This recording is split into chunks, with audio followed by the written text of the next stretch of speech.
I'm a big admirer of Lee Marvin. I think most people are. He's a most talented actor. He's currently starring along with Oliver Reed in Great Scout and Cat House Thursday. That's the name of the picture, folks. Would you welcome Lee Marvin?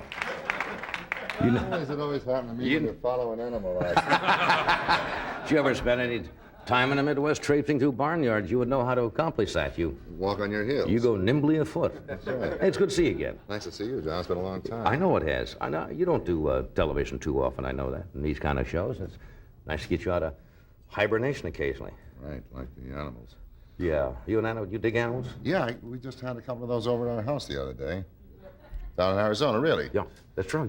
But they're about 2 weeks younger, and they were sensational. The old lady got shot, though, so that they were brought into this friend of ours, Sarah Gorby, who raises all those wild, lost things. They're sensational, those cats. Do people shoot them out lines because of that thing about taking the sheep, or they just do it for what's so-called sport, or? Well, it's an open season for, sportsmen, but mostly they're shot because of their problems with the sheep and cattle. Yeah.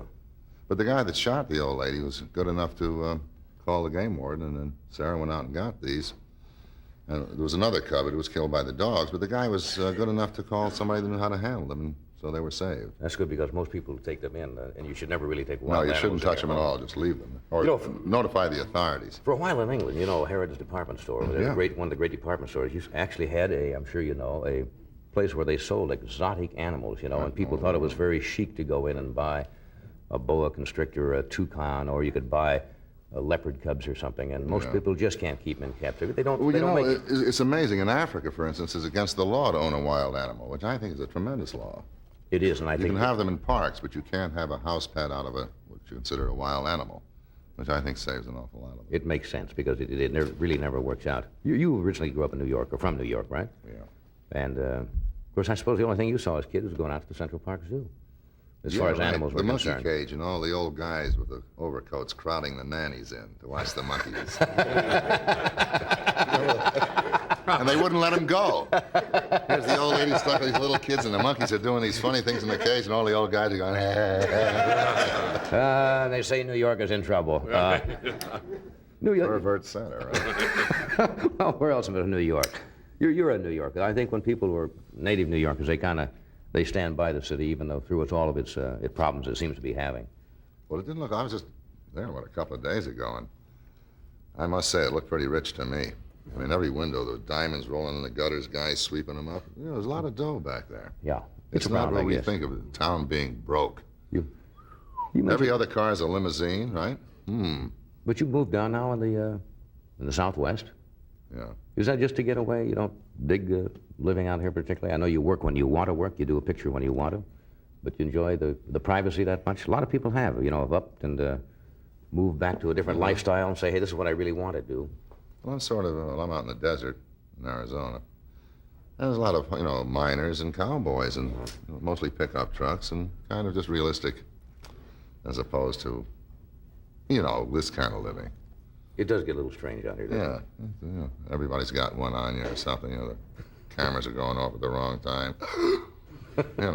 Well, you read the newspapers. So what do? You Oliver Reed's working with you, right, in the picture? Yeah. Was that the right name of it? Did I get the name? The last... Yeah, it's a complicated... Was it... The Scout and... The Great Scout and Cat House Thursday, yeah.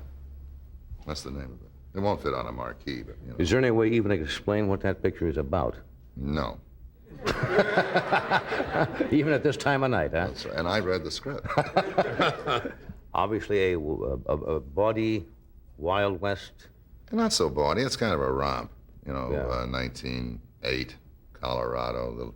The change of cars as opposed to horses, and Indian fighters are defunct. Yeah. And Oliver Reed, who is one of my sidekicks in it, he was an Indian chosen by Roosevelt to go to Harvard. And he went back there to the Ivy League college and looked around and decided to revert to a drunken Indian. Good casting. Yes, Oliver's been on the show. He puts a jar away once in a while, doesn't he? Yes. You've been known to have something to calm your nerves. Is that what it is? How'd you two guys hit it off? All right. I would guess so. He was just fine. Just fine when you could find him. Yeah.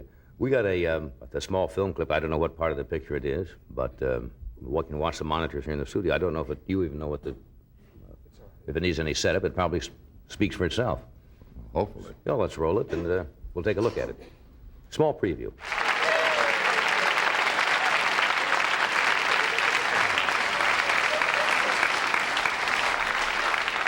Time waits for no man. The Old West, huh? It's a PG rated film, yes. You have to go with a registered pervert. No. No, that looks harmless. That looks like fun. It was, yeah. It was kind of a challenging film. Let me ask you, so it may seem like a stupid question, but somebody once said, I don't know who was on the show, maybe Bob Mitchum or something, said that he thought acting was, he was kind of putting it down for a man. He said it's kind of a stupid thing for a grown man to do, and I'm attributing it to Mitchum, and I don't think it was him, but what he was saying, he didn't feel that was the kind of a job for a man. I didn't exactly know what he meant.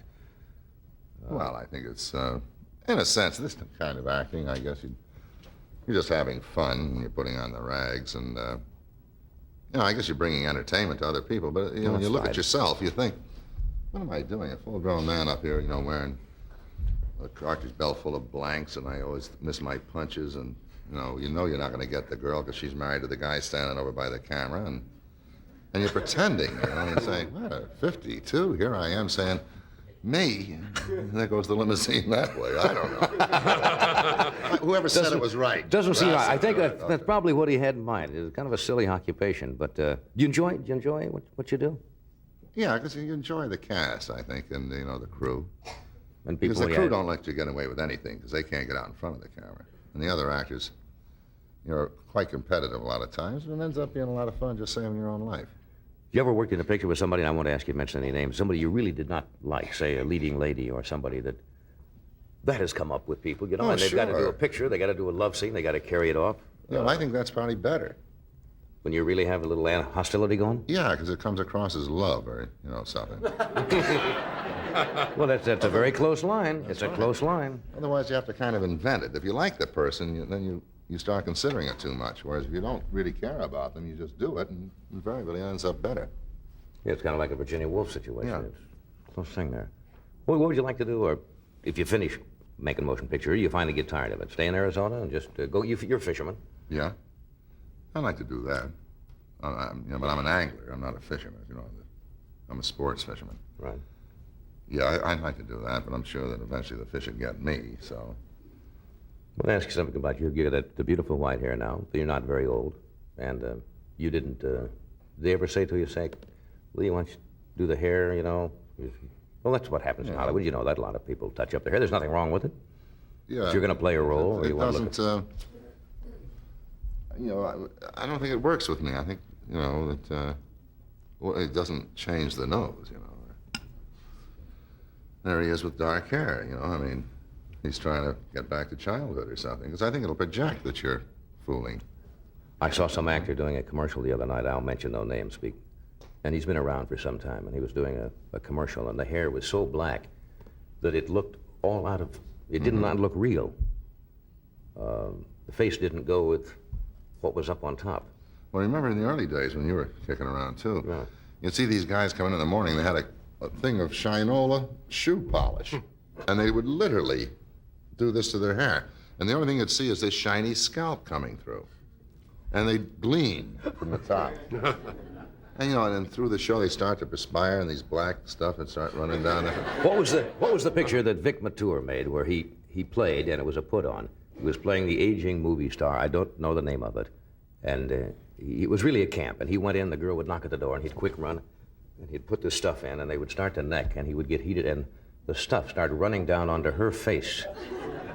It was hysterically funny. I didn't see but that. The vanity. It's, yeah. Still a lot of that around. Yeah, and it is kind of silly. We'll take a short break. We're coming right back. Stay where you are.